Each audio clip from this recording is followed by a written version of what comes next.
ये बदजुबानी क्यों जारी रहती है? उस पर लगाम लगा पाने में ये देश क्यों कामयाब नहीं रहा है? सवाल तो ये है ना।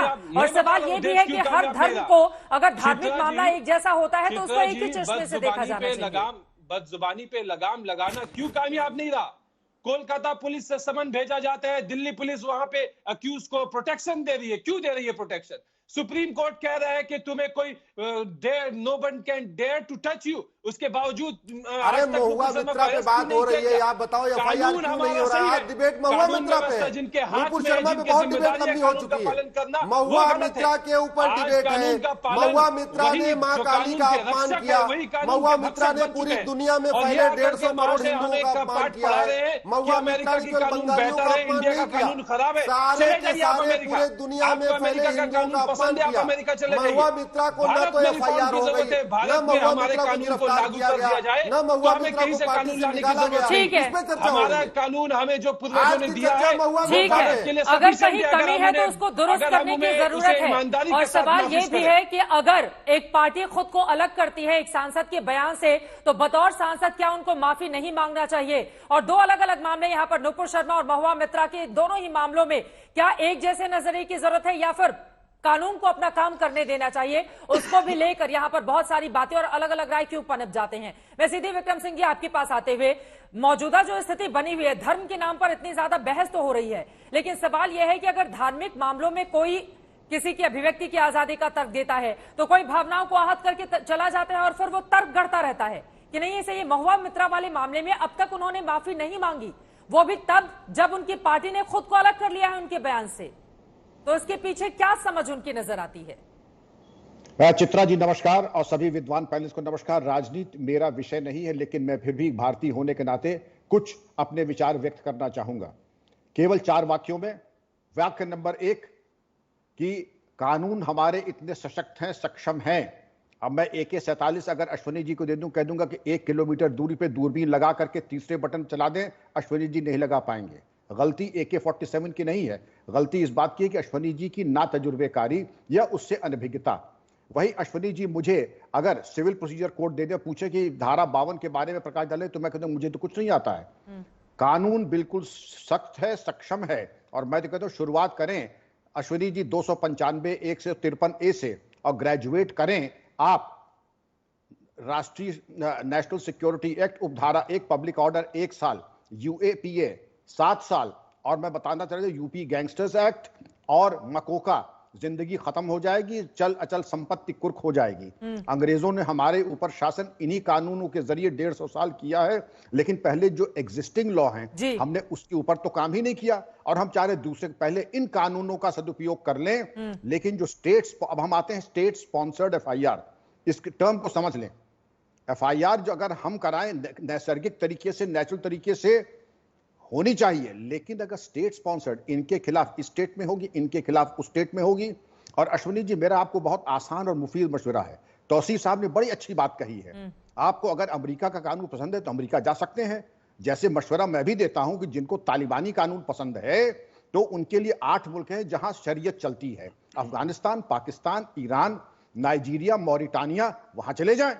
ये नहीं है, अगर हम भारत में हैं तो भारत के कानून की बात करेंगे और उसमें हम क्या सुधार कर सकते हैं। बिल्कुल, भारत सबका है चित्रा जी, और इस कानून के अंतर्गत किसी को हक नहीं है कि किसी के पैगंबर, देवी देवताओं का अपमान करे। और ये जो नौटंकी है राजनीतिक मित्रों की हमारी, कि वो उनका निजी है। इसके पहले राजीव गांधी की सरकार में के तिवारी मंत्री थे, वो ज्ञानी जैल सिंह राष्ट्रपति के बारे में ऐसे करते थे, लोग ये कहते थे ये इनकी निजी टिप्पणी है। ज्ञानी जी ने राजीव जी को बुलाया कि कल तक अगर तुमने बर्खास्त नहीं किया तो हम तुम्हारी सरकार बर्खास्त कर देंगे। अगले दिन के तिवारी साहब मंत्री जी बर्खास्त हो गए और चले गए राजनीतिक वनवास में।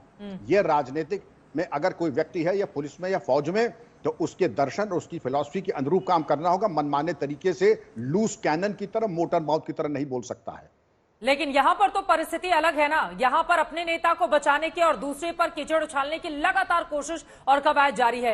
और यहां पर मैं सीधे अब प्रेम शुक्ला जी आपके पास आते हुए, चूंकि महुआ मित्रा ने जो कविता ट्वीट की है उसकी 2-3 लाइनें आपके लिए भी हैं और मुझे लग रहा है संजय शर्मा जी के लिए भी हैं, क्योंकि TMC को एक तरफ उन्होंने अनफॉलो किया ट्विटर अकाउंट पर, तो दूसरी तरफ बहुत सारे उपदेश भी दिए हैं महुआ मित्रा ने। प्रेम शुक्ला जी गौर से सुनिएगा, वो लिखती हैं कि जेल जाने का उनको डर दिखाया जा रहा है। अगली पंक्ति में वो लिखती हैं कि उन्हें चुप रहने के लिए आखिर क्यों कहा जा रहा है। फिर तीसरी स्टैंजा में कि सब कुछ चुप रहने का ही नतीजा है। चौथी पंक्तियों में जेएनयू से लेकर पेगासस और किसान आंदोलन तक की बात उनकी ओर से कही जाती है और बार बार इस बात पर वो जोर दे रही हैं कि दरअसल डरा धमकाकर अगर बीजेपी चाहती है कि अपनी मंशा में कामयाब हो जाएगी, उनकी कई ट्वीट से इस तरह की बातें जाहिर होती हैं, तो वो इस पूरे मामले में बैकफुट पर कतई जाने वाली नहीं है। प्रेम शुक्ला जी, देखिए, कोई किसी को डरा नहीं रहा है। संविधान और कानून के अनुपालन के लिए आपसे मांग करना, ये डराना धमकाना नहीं होता है। आप अगर किसी भी पंथ के, धर्म के, समुदाय की भावनाओं को आहत उद्देश्यपूर्ण ढंग से करती हैं और उस उद्दंडता पर कायम रहती हैं, तो यह भारतीय दंड संहिता के तहत ये जो है कानूनन दंडनीय है। ऐसा अश्विनी जी भी मानेंगे, विक्रम सिंह जी भी मानेंगे, यहाँ पर और 3 वकील बैठे वो भी मानेंगे। बीजेपी को उन्होंने लिखा है, मैं बीजेपी को चैलेंज करती हूँ कि देश में कहीं भी प्रूफ करे कि मैंने जो कहा है वो गलत है। नहीं, उन्होंने जो कहा पूरी तरह गलत है।